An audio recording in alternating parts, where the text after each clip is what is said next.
शुरुआत करते हैं आज की कुछ खास खबरों से। ईरान के पार्लियामेंट मेंबर हैं जिनका नाम है गालिबाफ। आज उन्होंने अपनी प्रेस से बात करते हुए कहा कि मिडिल ईस्टर्न कंट्रीज जो हैं उनके तरफ से हमें बहुत सारे मैसेजेस आ रहे हैं और वो हमारे साथ सिक्योरिटी कॉरपोरेशन चाहती हैं, इकोनॉमिक कॉरपोरेशन चाहती हैं, जितनी भी मिडिल ईस्टर्न कंट्रीज हैं। उन्होंने कहा कि अब मिडिल ईस्टर्न कंट्रीज को ये बात समझ में आ चुकी है कि अमेरिका के जितने भी एलायंस थे मिडिल ईस्टर्न कंट्रीज में, वो सारे एलायंस को अमेरिका ने रिस्क पर डाल दिया। सिर्फ इजराइल को खुश करने के लिए अमेरिका ने जितने भी उसके एलायंस थे, मिडिल ईस्टर्न एलायंस थे, उनको रिस्क पर डाल दिया और वो उनकी सिक्योरिटी भी नहीं कर पाया। ये बात अब मिडिल ईस्टर्न कंट्रीज को समझ में आने लगी है। इस वजह से वो हमारे पास मैसेज कर रही हैं न्यू सिक्योरिटी अरेंजमेंट के लिए और इकोनॉमिक कॉरपोरेशन के लिए। जैसा कि गालिबाफ कह रहे हैं, इससे एक बात समझ में आ रही है, क्या मिडिल ईस्टर्न कंट्रीज ईरान के पास कॉल कर रही हैं सिक्योरिटी के लिए और इकोनॉमिक कॉरपोरेशन के लिए। इसी के साथ गालिबाफ ने एक बात और कहा कि अगर मिडिल ईस्टर्न कंट्रीज को अपनी सिक्योरिटी करनी है तो उन्हें home grown independent order follow करना पड़ेगा। दोस्तों, ये होम ग्रोन इंडिपेंडेंट ऑर्डर क्या होता है मैं आपको बता दूं। इसमें उन्होंने कहा कि हर एक मिडिल ईस्टर्न कंट्रीज को अब अपनी सिक्योरिटी खुद के हाथ में लेनी पड़ेगी। खुद अपने आप को इतना मजबूत करना होगा कि वो किसी फॉरेन कंट्रीज के भरोसे न रहें कि वो उनकी हिफाजत करेंगे। हर एक मिडिल ईस्टर्न कंट्री को इतना ज़्यादा मजबूत हो जाना चाहिए कि उसे किसी भी फॉरेन कंट्री की ज़रूरत ना पड़े खुद को प्रोटेक्ट करने के लिए। अब मैं खबर आपको इजराइल से बता दूं। इजराइल के सीनियर IDF ऑफिसर हैं जिनका नाम है एलॉन बेन डेविड। उन्होंने आज प्रेस से बात करते हुए कहा कि गाजा के ऊपर नेतन्याहू और ज़्यादा मिलिट्री प्रेशर बढ़ाने की बात कर रहे हैं। उन्होंने कहा नेतन्याहू सिर्फ ये इस वजह से कर रहे हैं क्योंकि ये जो इलेक्शन होने वाला है इजराइल में आने वाले मंथ में, वो इलेक्शन को टाल सके। इसलिए बेंजामिन नेतन्याहू गाजा के ऊपर और ज़्यादा मिलिट्री प्रेशर बढ़ाने की बात कर रहे हैं और ज़्यादा मिलिट्री स्ट्राइक करने की बात कर रहे हैं। इसी के साथ एलॉन बेन डेविड ने कहा, जो कि सीनियर IDF ऑफिसर हैं, कि हमें ये अननेसेसरी वॉर में इंटर नहीं करना चाहिए, जो कि नेतन्याहू चाह रहे हैं सिर्फ इस वजह से कि इलेक्शन जो इजराइल में होने वाला है वो टल जाए। अब एक खबर मैं आपको UAE से बता दूं। दोस्तों, UAE ने अबू धाबी में जो उसके ऑयल स्टोरेज जो फैसिलिटीज़ है, अब उसको बताया ये जा रहा है UAE ने 4 महीने की मेहनत के बाद उन सारी फैसिलिटीज़ को एक मजबूत लोहे की केज में कर दिया है। ये जो आप देख रहे हैं फोटो, इसमें साफ दिखाया जा रहा है कि ये जो ऑयल फैसिलिटीज़ जितनी भी हैं अबू धाबी में ऑयल स्टोरेज फैसिलिटीज़, उन सबको एक मजबूत केज में कर दिया गया है। ये इस वजह से हुआ है जैसे लास्ट टाइम ईरान ने ड्रोन से हमला किया था, इन सारी फैसिलिटीज़ को भी टारगेट करा गया था।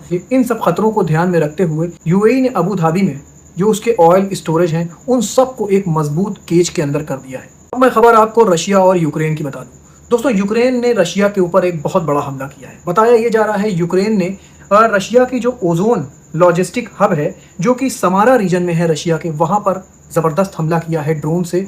ये फैसिलिटी मैं आपको बता दूं दोस्तों, 1,35,000 मीटर स्क्वायर की ये फैसिलिटी थी। इसमें बताया ये जा रहा है जब ये हमला हुआ तो 500 स्टाफ अंदर मौजूद थे। उन सारे स्टाफ को सेफली बाहर निकाल लिया गया है। ओजोन लॉजिस्टिक ने अपने सारे ऑपरेशंस कैंसिल कर दिए हैं और जितने भी अफेक्टेड गुड्स थे उनको जो लॉजिस्टिक थी उससे हटा दिया गया है। और इसी रात यूक्रेन के मिसाइल्स ने हिट किया था रशिया की ऑयल रिफाइनरीज को भी। ये ओजोन लॉजिस्टिक हब पर पहला हमला किया है यूक्रेन ने। इतने दिन से वो ओजोन लॉजिस्टिक हब पर हमला करने की कोशिश कर रहा था लेकिन सक्सेसफुल नहीं हो पा रहा था और वो वाइल्ड बेरीज के जो लॉजिस्टिक्स हैं उन पर हमला कर रहा था। लेकिन बताया ये जा रहा है ये पहली बार हुआ है कि यूक्रेन ने ओजोन लॉजिस्टिक हब पर हमला किया है। और यूक्रेन का कहना है कि हम इस लॉजिस्टिक पर और इन ई-कॉमर्स फैसिलिटीज़ पर इसलिए हमला कर रहे हैं क्योंकि ये सारी फैसिलिटीज़ जो रशिया की मिलिट्री हैं उनको फैसिलिटेट कर रही हैं और इसी वजह से ये हमारे प्राइम टारगेट पर है। अब मैं एक खबर आपको ताइवान से बता दूं। ताइवान ने अपना पहला डोमेस्टिक सैटेलाइट रॉकेट बनाया था, लेकिन दोस्तों वो अपनी लॉन्च के दौरान ही फेल हो गया। बताया ये जा रहा था कि इसको समुद्र की तरफ जाना था, लेकिन इसने अपना डायरेक्शन खो दिया और ये माउंटेन की तरफ जाने लगा। इसी के साथ जो उसमें सेल्फ डिस्ट्रक्शन का एक ऑप्शन होता है, तो उससे इस रॉकेट को डिस्ट्रॉय कर दिया गया। तो ताइवान ने अपनी पहली डोमेस्टिक सैटेलाइट बनाई थी, लेकिन वो सक्सेसफुल नहीं हो पाई और ये मिशन पूरी तरह से फेल हो गया। अब मैं खबर आपको चाइना से बता दूं।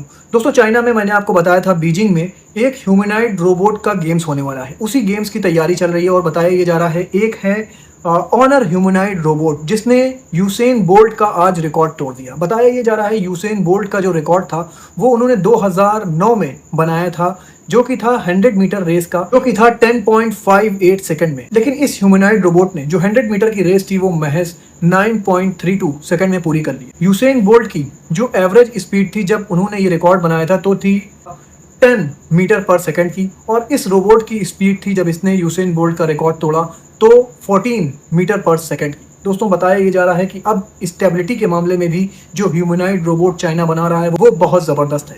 दोस्तों 22 तारीख से लेकर 26 तारीख तक बीजिंग में ह्यूमनॉइड रोबोट का गेम्स इवेंट चल रहा है। अगर आप देखना चाहें तो इसको यूट्यूब वगैरह पर भी देख सकते हैं। अब मैं आपको वेदर रिपोर्ट बता दूं। दोस्तों इंडोनेशिया में भी वाइल्ड फायर भड़क चुकी है और अब ये साउथ इंडोनेशिया तक पहुंच रही है। दोस्तों इंडोनेशिया के जंगल इस वक्त जल रहे हैं। ये यूरोप से स्टार्ट हुई, स्पेन फ्रांस से होती होती और अब ये इंडोनेशिया तक पहुंच चुकी है।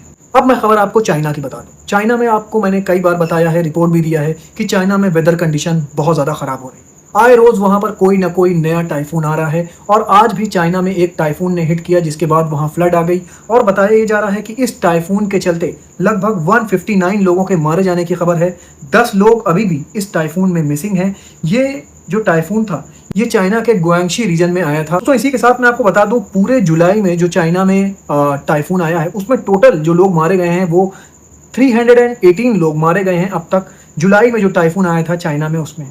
और बताया ये जा रहा है कि टोटल 1.6 मिलियन लोग अफेक्ट हुए हैं इस टाइफून से और लगभग 3,20,000 लोगों को रीलोकेट करा गया है। और जितना भी डिजास्टर हुआ है चाइना में वो लगभग 57 बिलियन युआन है। अगर उसको कन्वर्ट करें डॉलर में तो ये लगभग 8.5 बिलियन डॉलर बनता है। दोस्तों ये बहुत बड़ी रकम है ना, ये एक बड़ा इकोनॉमिक लॉस हुआ है चाइना के अंदर। दोस्तों ऐसे ही खबरें लेकर मैं आपके पास आता रहूंगा। अपना बहुत ख्याल रखिए और मुझे भी अपनी दुआओं में याद रखिए।